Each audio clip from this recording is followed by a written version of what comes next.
पर बेसिस पे हम लोग एक और क्वेश्चन देखते हैं। आई होप आप लोगों को क्वेश्चन दिख रहा होगा। क्वेश्चन कह रहा है कि A B C are working on the post of government official, branch manager in general Reserve Bank of India and lecturer in RBS college government aided college Agra respectively. ठीक है, तो एक जो है वो आरबीआई में काम करता है लखनऊ में और एक आगरा में। ठीक, अच्छा, और ए जो है वो दिल्ली में पोस्टेड है, बी लखनऊ में है और सी आगरा में है। All the three employees are getting furnished accommodation from their respective employer, furnished मिलता है, for which their employer deduct 8% of their basic salary. ठीक है, 8% बेसिक सैलरी से काटता है। The furniture installed in the accommodation of the government officials and bank official is that of the employer and that installed in the accommodation of C is taken on hire। दोनों उसका है और एक जो है वो हायर पे लिया हुआ है 1000 पर मंथ के हिसाब से। ठीक है, licence fee determined by the government in respect of first accommodation is 12000 और बाकी का हमको इन्फॉर्मेशन दिया हुआ है। ठीक, ओके, और कुछ तो दिया नहीं है। चलिए तो हम लोग चर्चा करते हैं। सबसे पहले हमारे पास है पर्टिकुलर,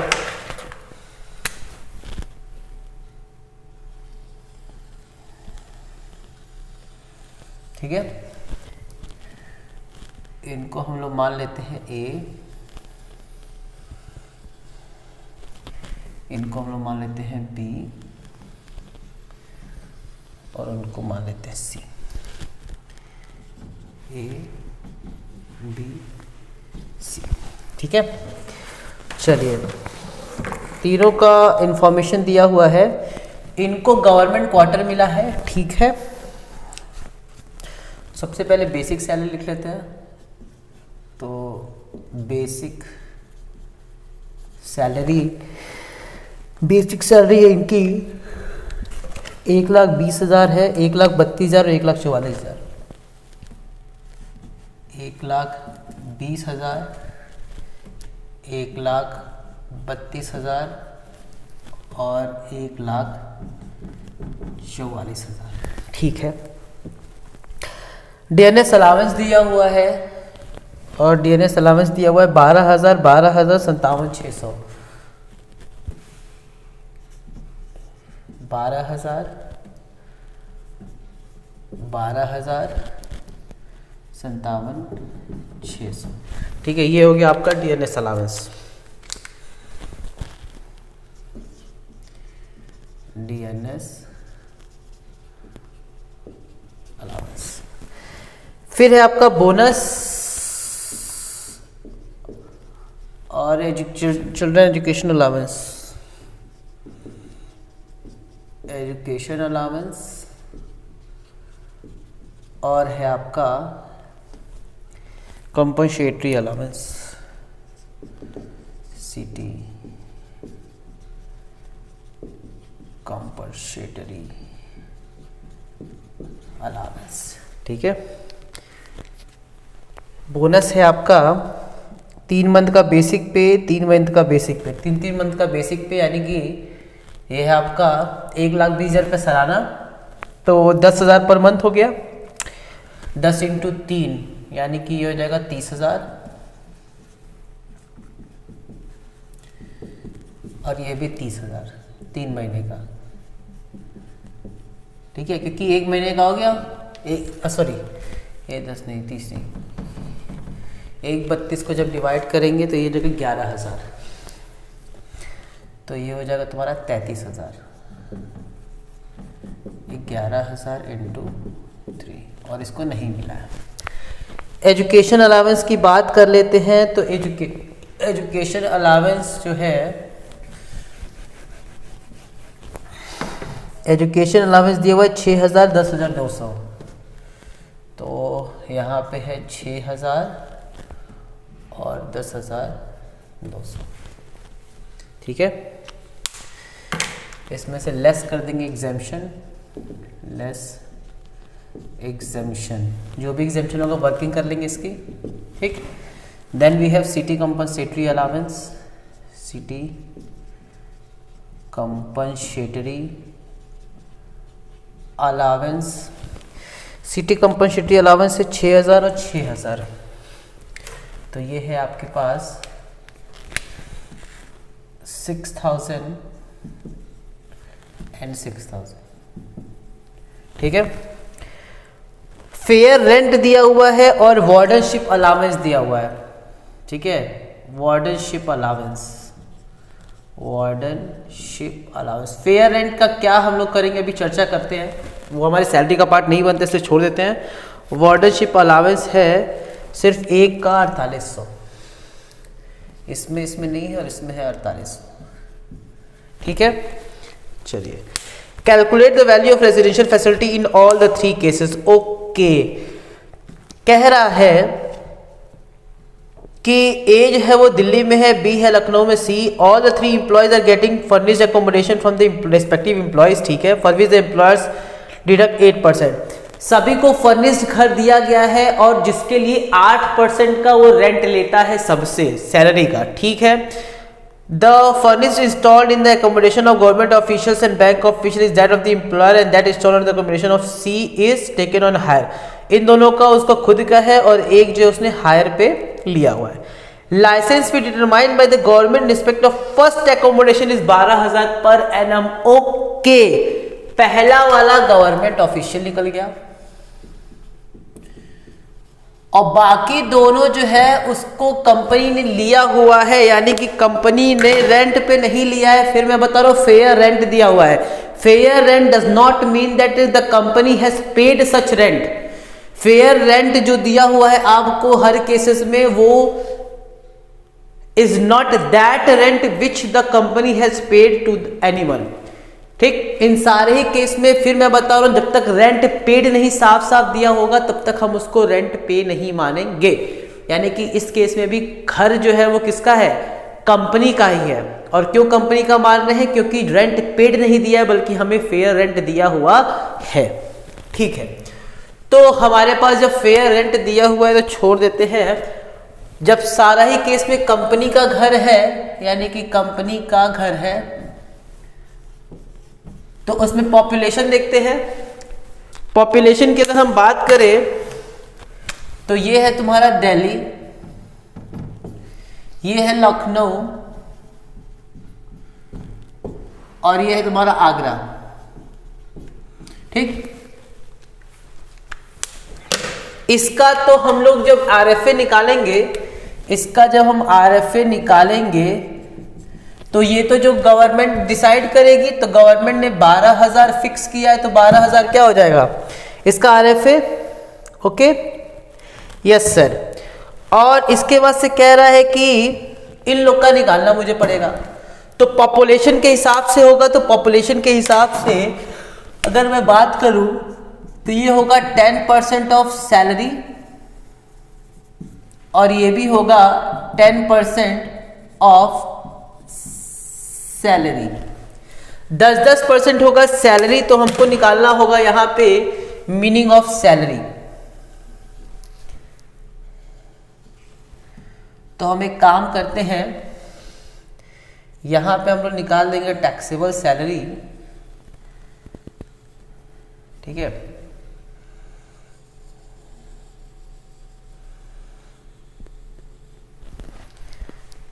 और यहां पे हम लोग निकाल लेते हैं थोड़ा नीचे मीनिंग ऑफ सैलरी। तो अगर मैं मीनिंग ऑफ सैलरी की बात करूं तो मीनिंग ऑफ सैलरी में हम लोग को पता है क्या क्या आता है। तो इनसे हमको कोई मतलब है नहीं क्योंकि इनका जो डिसाइडेड है। इनकी बात करते हैं तो इनके में हम लोग बेसिक सैलरी ले लेंगे 1,32,000, यानी कि हमारी बेसिक सैलरी हो जाएगी 1,32,000। ठीक, और क्या ले लेंगे, 1,32,000 का हमने क्या ले लिया, सैलरी ले लिया, बेसिक सैलरी। ओके, और हम क्या ले लेंगे, और हम लोग सर ले लेंगे डीएनएस अलावेंस नहीं लेते हैं जब तक वो forming part of the salary नहीं होगा। बोनस ले लेंगे 33,000 का, तो bonus will be there 33,000। Then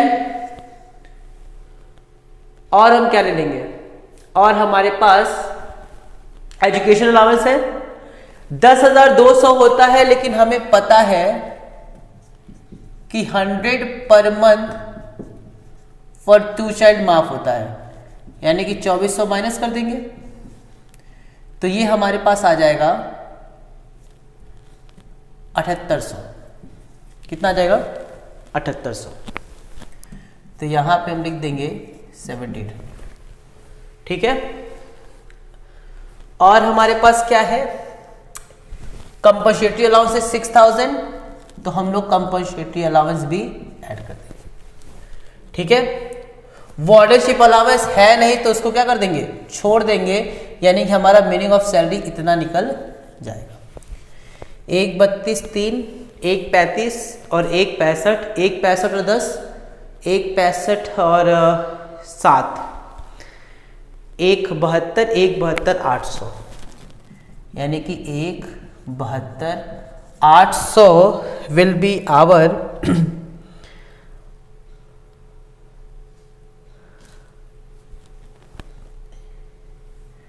हमने सही लिखा है 132, 33, 78 और 6, 178,800 आएगा। ये कैलकुलेशन हमको लगता है थोड़ी गड़बड़ है।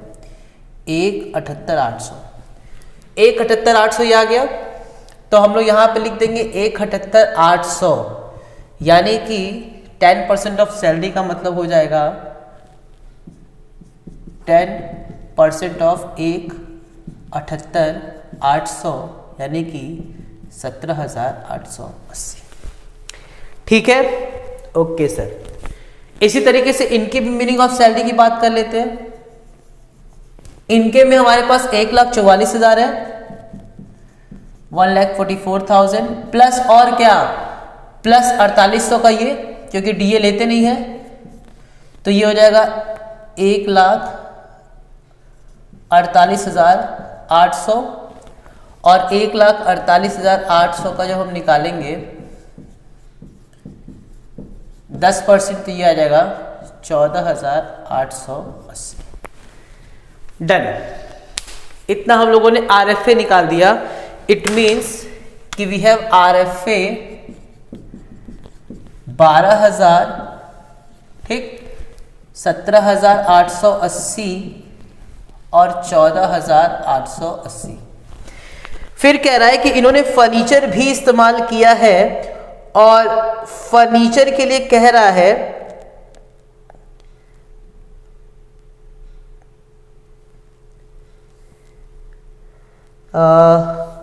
द कॉस्ट ऑफ फर्नीचर, तो 1000 पर मंथ में एक ने लिया है और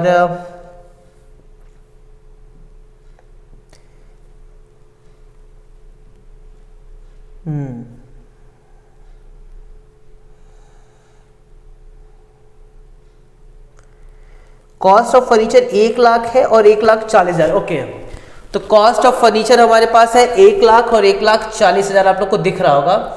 सो यहां पे हम लोग ऐड कर देंगे, ये अनफर्निश्ड निकला,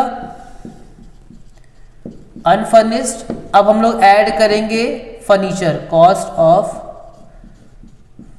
फर्नीचर। यहां पे फर्नीचर 50,000 है, यहां पे फर्नीचर कितना है? 50,000, तो इसका मतलब कि 5,000 ले लेंगे, 10% of 50,000। Is it okay? We have okay. यहां पे 1 लाख का है तो हम लोग ले लेंगे 10,000, 10% of 1 lakh. Is it okay? And then we will take 1,40,000, 14,000। और देखो यहां पे बोला है ना, कॉस्ट ऑफ फर्नीचर जो है वो है 1,40,000 यानी कि 14,000, या फिर बोला था हायर चार्जेस। तो यहां पे चूंकि हमने हायर किया, इसका मतलब कि ये है ही नहीं, हायर किया हुआ है। तो हायर के केस में क्या होगा? हायर के चार्ज में बोला है कि आपने 1,000 पर मंथ के हिसाब से हायर किया है, तो 1,000 पर मंथ का मतलब हो गया 1,000 इंटू 12, यानी कि 12,000। ठीक है, क्योंकि या तो आपका हो सकता है फर्नीचर या तो आपने हायर किया होगा। इन दोनों केस में तो साहब आपका फर्नीचर था, लेकिन इस वाले केस में आपने हायर किया था। तो जब हायर किया है तो 12,000 का आप हायर चार्ज ले लोगे।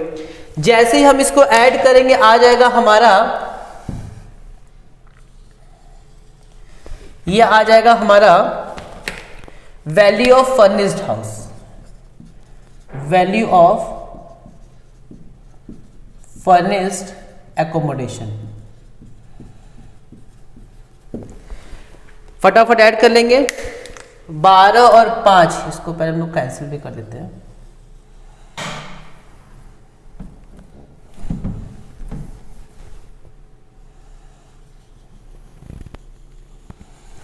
ठीक है, 12 और 5 17,000, 17 और 10 27,880 और 14,000 और 12 यानी कि 26,880। इतना तो हमने निकाल दिया वैल्यूएशन। ठीक है, तो वैल्यूएशन को एक काम करते हैं, हम लोगों ने इतना लिख दिया है। ठीक है, ठीक है, चलिए इतना अगर काम हो गया है तो बस हमारा एक काम और बच गया है, और वो है कि हमने रेंट रिकवर भी किया है 8% के हिसाब से। ठीक है, तो इसको एक बार आप लोग नोट डाउन कर लो, क्योंकि इसको मुझे रफ करना होगा। तो इसको आप एक बार नोट डाउन कर लो, 1,32,000 प्लस 33,000 प्लस 7,800 प्लस 6,000। ठीक है, ये हमारा 1,78,800 है मीनिंग ऑफ सैलरी, और 1,48,800 हमारा है मीनिंग ऑफ सैलरी। ठीक है, तो इसको आप लोग नोट डाउन कर लेना। ठीक है, आई गेस आप लोगों ने नोट कर लिया होगा।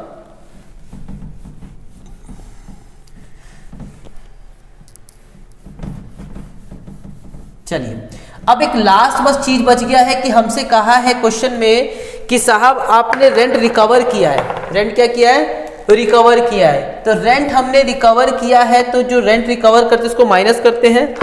तो रेंट रिकवर्ड है हमारे पास से less rent recovered from employ.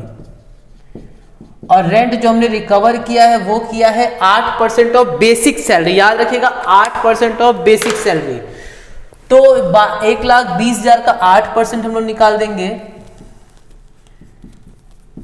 12,98 यानी कि 9,600। ठीक है,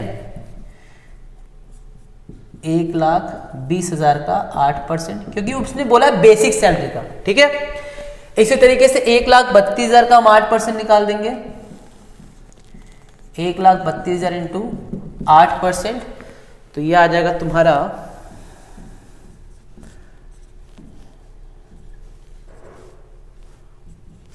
10,560। और उसी तरीके से बेसिक सैलरी का हम लोग को निकालना है 1,44,000 का 8%। ठीक है, तो ये आ जाएगा आपका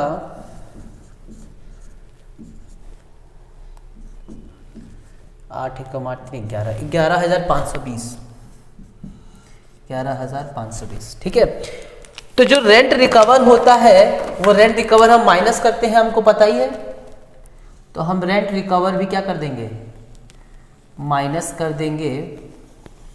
जो हमारा फर्निश्ड हाउस था उससे जो रेंट रिकवर हुआ होगा ये, अगर मैं इसको ए बोलता हूं और इसको मैं क्या बोलता हूं? बी, तो इसका मतलब ए माइनस बी। और ए माइनस बी को जब हम करेंगे तो हमारा आंसर आ जाएगा, तो हमारा आंसर आएगा यहाँ पे आ जाएगा 8,400। ठीक है, 84 है, 74 है, हाँ 7,400।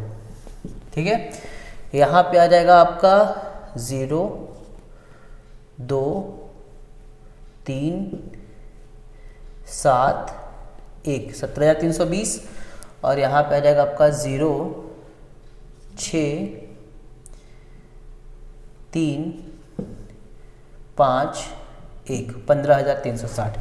ये आ जाएगा आपका टैक्सेबल परक्विजिट्स। ये आ जाएगा आपका टैक्सेबल परक्विजिट्स। कोई दिक्कत? तो सबसे पहले हम लोगों ने आरएफए निकाला। ठीक, आरएफए के लिए हम लोगों ने क्या किया? सबसे पहले हम लोगों ने इसको ले लिया, इसमें हम लोग मीनिंग ऑफ सैलरी निकाले। मीनिंग ऑफ सैलरी में हमको पता है कि इसकी तो लाइसेंस फीस हो गई, क्योंकि लाइसेंस फीस क्वेश्चन में दी थी। तो मैंने इसकी लाइसेंस फीस लिख दी। बाकी केस में हम लोग मीनिंग ऑफ सैलरी निकाले तो मीनिंग ऑफ सैलरी आ गई 1,78,800 और इसकी आ गई 1,48,800।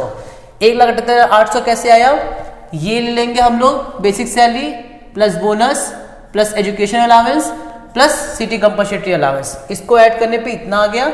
उसी तरीके से इसमें हम लोग बेसिक सैलरी ले लेंगे और वार्डन अलाउंस ले लेंगे, तो ये हमारा आ गया 1,48,800। ठीक है, 10% इसलिए लिए क्योंकि ये आगरा में था। आगरा के केस में चूंकि हमारी क्या है, आगरा जो है हमारा पॉपुलेशन जो है वो कितना है, 25 लाख से कम है, तो हम लोग ये मान के चलते हैं कि इसकी 25 लाख से पॉपुलेशन कम थी तो 10% और इसकी लखनऊ की 25 लाख से कम थी तो 10%। ठीक है, 10% हम लोगों ने निकाल दिया, ये आ गया RFA। उसके बाद से क्वेश्चन में फर्नीचर दिया हुआ था, तो फर्नीचर का हम लोगों ने 10% निकाल दिया, तो 50,000 का 10% 5,000, 1 लाख का 10% 10,000 और 12,000 का और इस केस में हम लोगों ने हायर किया हुआ था, तो या तो आपका कॉस्ट ऑफ फर्नीचर होगा अगर आप ओन किए होगे या फिर हायर चार्ज होगा, तो दोनों में से कोई भी एक होगा। तो यहाँ पे हमारा कितना है, हायर की तो 12,000 लिख दिए। अब हम लोगों ने इन दोनों को ऐड करके निकाल दिया हमारा फर्निश्ड हाउस की वैल्यू, उसमें से जो रेंट रिकवर हुआ तो उसको क्या कर दिए, माइनस कर दिए। रेंट रिकवर कहाँ से आया, रेंट रिकवर के लिए बोला है कि 8% ऑफ बेसिक सैलरी, तो हम लोगों ने 8% किसका निकाला, बेसिक सैलरी का। 8% हमने किसका निकाला, बेसिक सैलरी का। ठीक है, और इस तरीके से हमारा आंसर आ गया। ठीक, तो आई होप ये आप लोग को क्लियर हो गया होगा। इसको नोट डाउन कर लेते हैं, फिर एक और प्रोविजंस के लिए हम लोग आगे बढ़ते हैं। ठीक है, तो आप इसको नोट डाउन कर लो।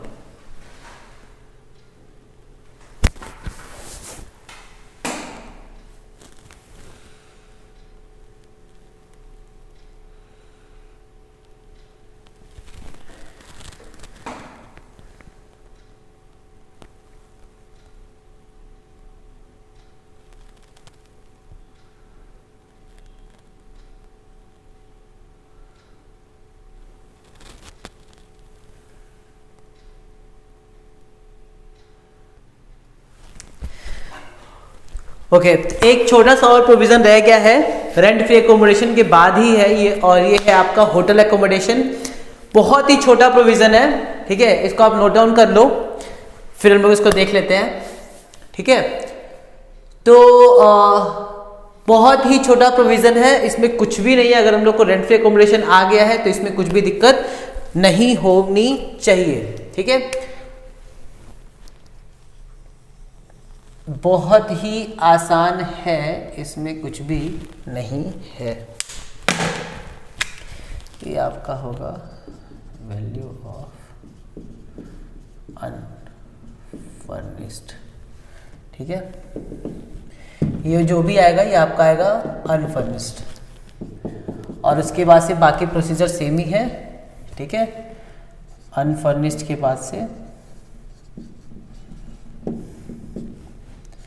प्लस 10% कॉस्ट ऑफ फर्नीचर अगर फर्नीचर प्रोवाइड कर रहा होगा, और हायर चार्जेस जो भी एप्लीकेबल होगा। ठीक, तो ये निकल जाएगा तुम्हारा अनफर्निश्ड, और उसमें से फिर माइनस कर देंगे कॉस्ट ऑफ ऐड कर देंगे कॉस्ट ऑफ फर्नीचर, और अगर कुछ हमको रिकवर होगा तो लेस कर देंगे, less recovered from employees. Okay, ठीक है, ये ऐड होगा।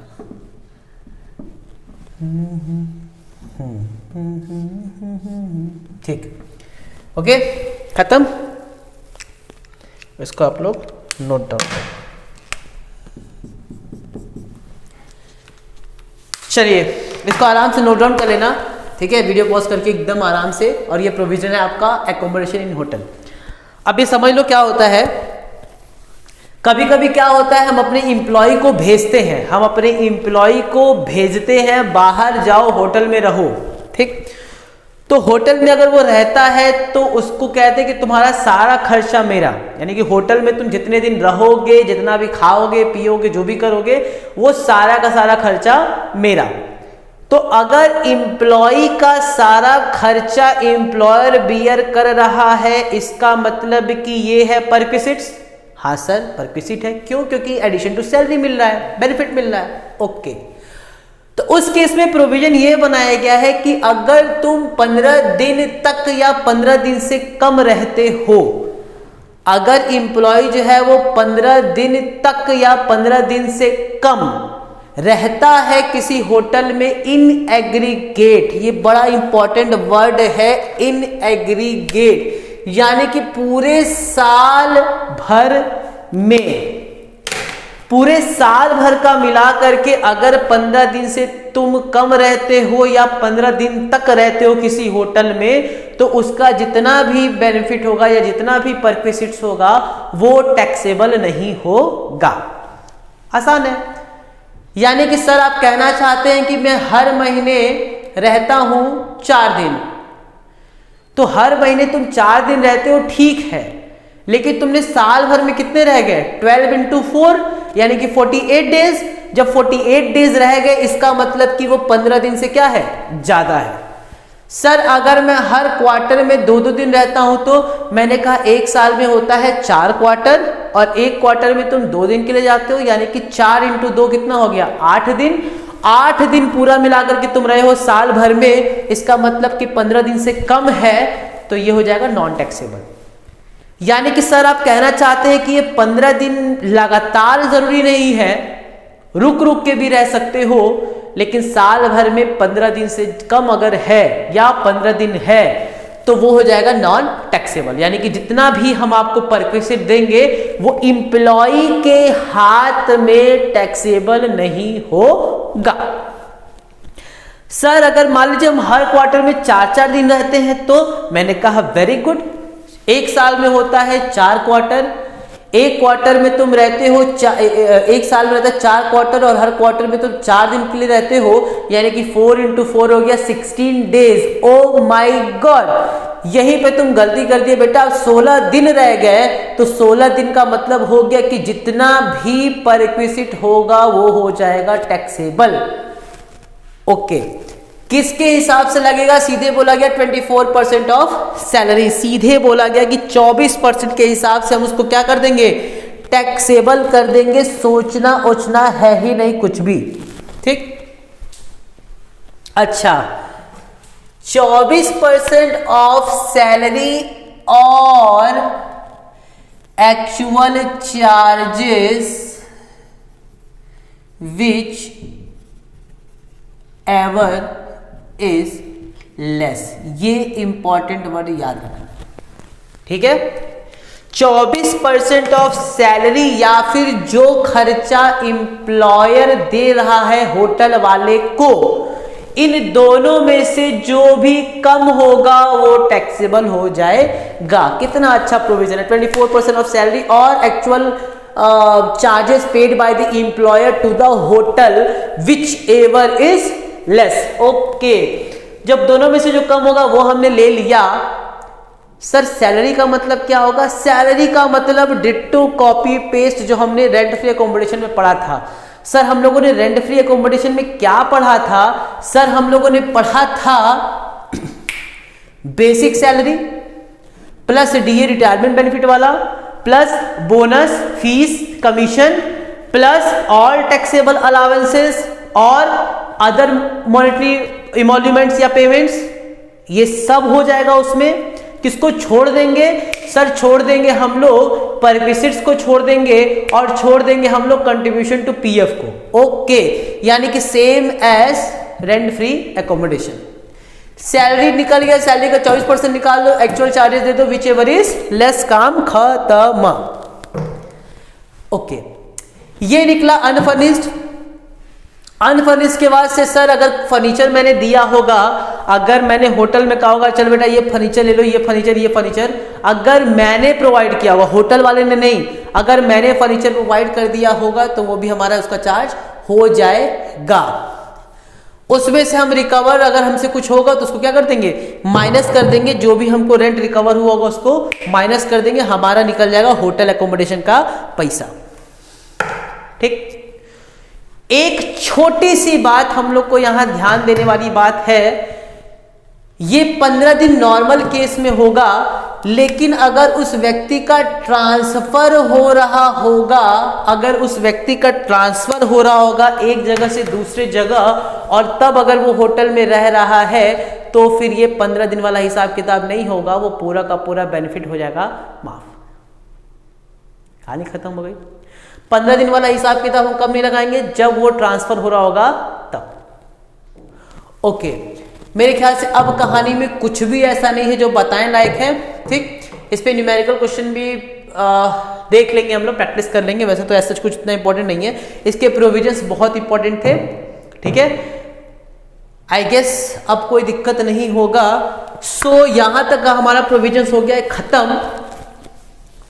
कल की क्लास में हम लोग फिर प्रैक्टिस करेंगे, बहुत इंपॉर्टेंट प्रोविजन है, और वो है आपका कार फैसिलिटी।